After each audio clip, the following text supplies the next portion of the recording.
Do you eat pretty well but still struggle with sugar cravings, mid-afternoon crashes or stubborn belly fat that just won't shift? After 40, that's so incredibly common, even when you're doing all the right things. Now that's because your body's ability to manage glucose naturally changes with age. Your muscles store less sugar, your cells become less responsive to insulin, and stress hormones like cortisol make things worse. Hi, I'm Sonia Hollis, a qualified nutritional therapist, and in today's video we're going to be looking at the best science-backed supplements to support your blood sugar balance, energy and metabolism after 40. I'll explain what each nutrient does in your body, we'll look at how it supports glucose regulation and which combinations make the biggest difference. But before we jump in, please make sure you hit that like and subscribe button, turn on your notifications so you never miss any of our science-backed tips. Alright, let's get started. Around your 40s and 50s, several subtle changes happen that make you more prone to glucose swings. You naturally lose muscle mass, meaning there's less glucose storage capacity. Hormonal shifts, both men and women, reduce our insulin sensitivity. Stress and poor sleep raise cortisol, keeping your blood sugar level elevated, and your mitochondria, the energy factories of your cells, become less efficient. The good news, these changes are not permanent.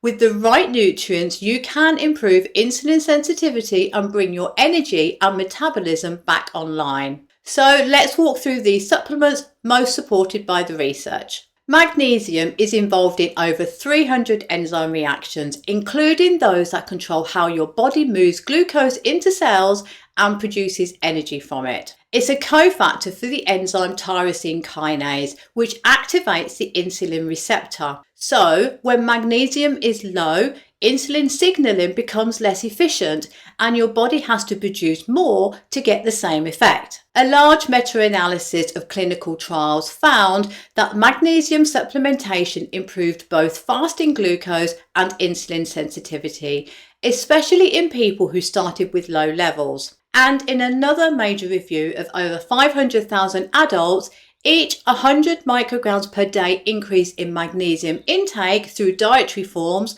was linked to roughly 50% lower risk of developing type 2 diabetes. Stress, caffeine, alcohol, certain medications like diuretics or acid blockers, and even heavy sweating can all deplete magnesium, which is one reason why many adults over 40 are running low without realizing it. Magnesium also supports healthy cortisol balance, steadier mood, and better sleep, all of which feed back into the blood sugar control. So look for forms like magnesium glycinate if you struggle with sleep or stress, or magnesium citrate if digestion and regularity are your focus. Now, taking magnesium in the evening can also help to relax your nervous system and steady overnight glucose levels. If you'd like some more help in choosing the right form for your needs, I've covered this in depth in this video here. So again, I'll pop it in the description below. We often think of vitamin D for bones and immunity,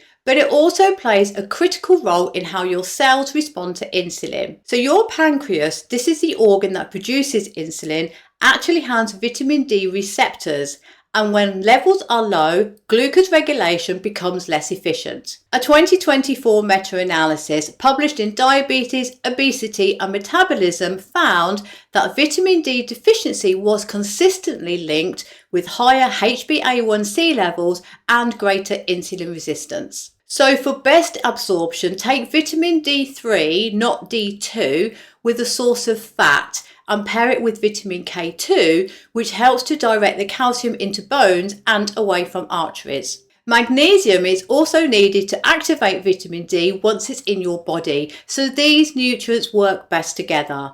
And if you'd like to understand why your vitamin D supplement might not be working as well as it should, including absorption, cofactors like K2 and magnesium, and even your genetics, I've covered that all in this video here. So again, I'll pop it in the description below. Chronic inflammation is one of the biggest drivers of insulin resistance. It makes your cells less responsive to the signals that move glucose out of the blood and into your muscles. Omega-3 fatty acids, particularly EPA and DHA, help calm that inflammation and make your cells more responsive again. They also improve the fluidity of your cell membranes, which helps the insulin receptors work more efficiently and supports smoother communication between your cells and hormones. Regular omega-3 intake has also been linked with lower triglycerides, improved blood flow, and a healthier waist to hip ratio, all key markers for better metabolic health. Now, most adults don't eat enough oily fish like salmon, sardines, or mackerel to reach optimal levels, so adding an omega-3 supplement can be a simple way to bridge this gap. So aim for around 2 to 3 grams of combined EPA and DHA daily, ideally taken with a meal containing healthy fats to boost absorption. And if you'd like to know how to choose a high quality omega-3, avoid oxidation and understand the differences between all of the sources, I break it down in this video here. Alpha-Lipoic Acid is a unique antioxidant because it's both water and fat soluble, meaning that it can virtually reach every cell in your body, including your muscles, nerves, and even your brain. It helps your cells to use glucose more efficiently by improving insulin sensitivity and supporting the enzymes that convert glucose into usable energy. At the same time, it also reduces oxidative stress, which is one of the underlying causes of insulin resistance and inflammation. ALA also helps to recycle other antioxidants like vitamin C and E, so it even gives your body's defenses a valuable boost, especially if you're under stress or exposed to environmental toxins. In multiple human trials, ALA supplementation has improved insulin sensitivity and nerve function,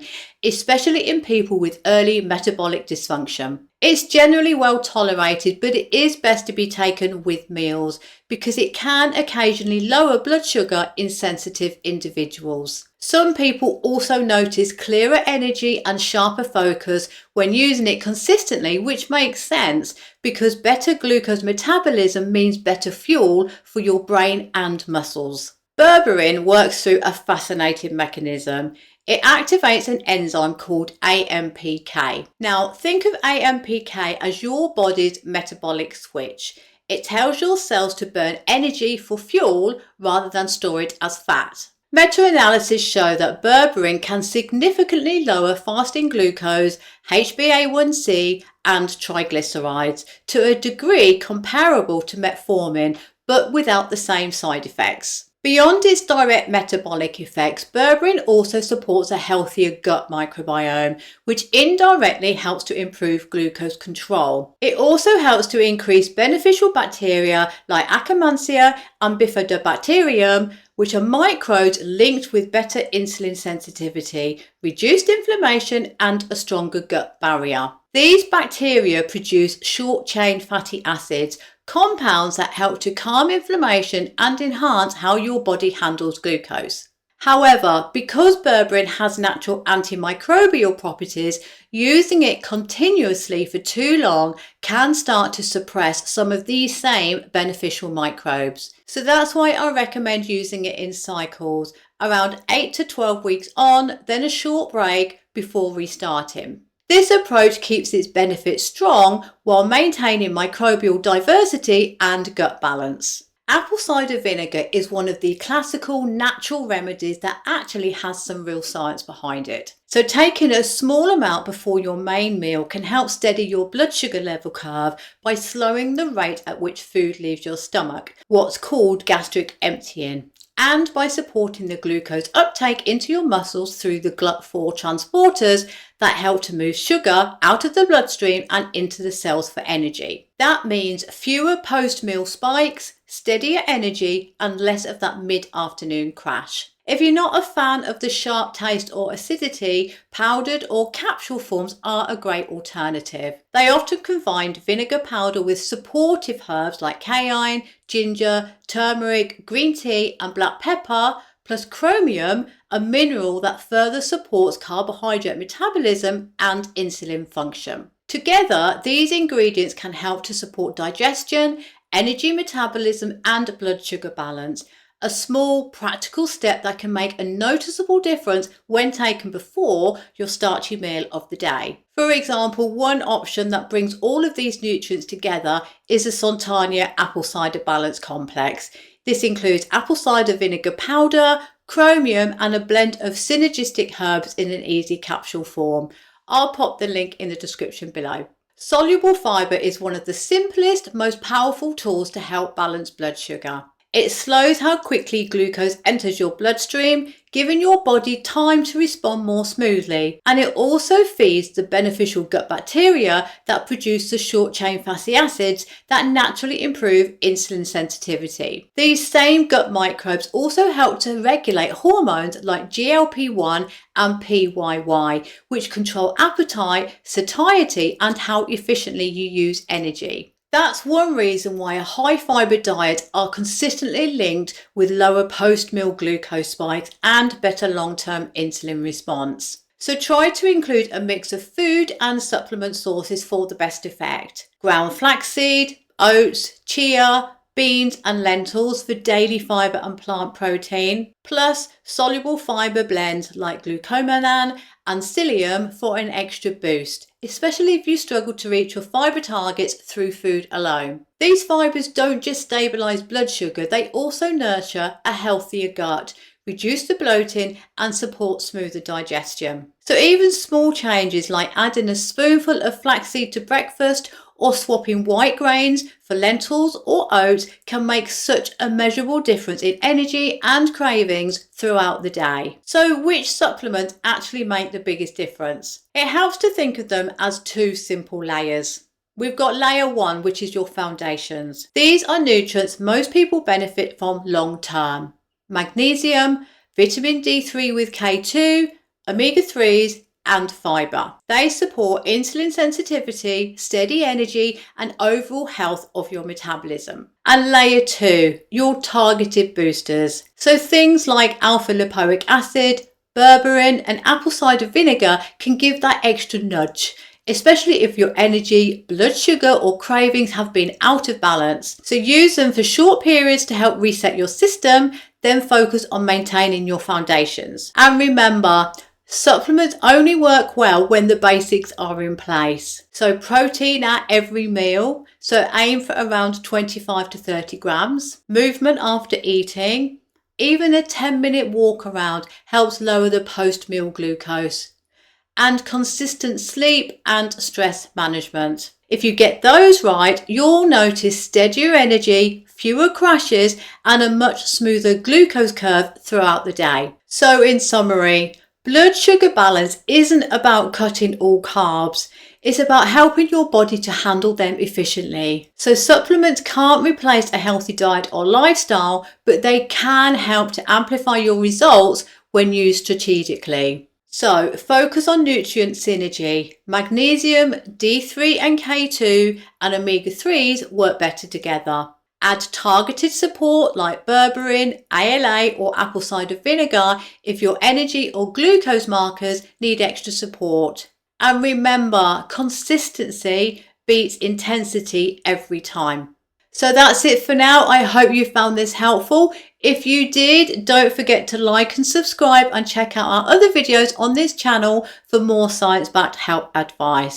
And if you'd like to support the channel and the free educational content that I share each week, you can tap the super thanks button below. It really helps me to keep bringing you practical, evidence-based videos just like this one. All right, thank you so much and I'll see you soon. Take care. Bye-bye.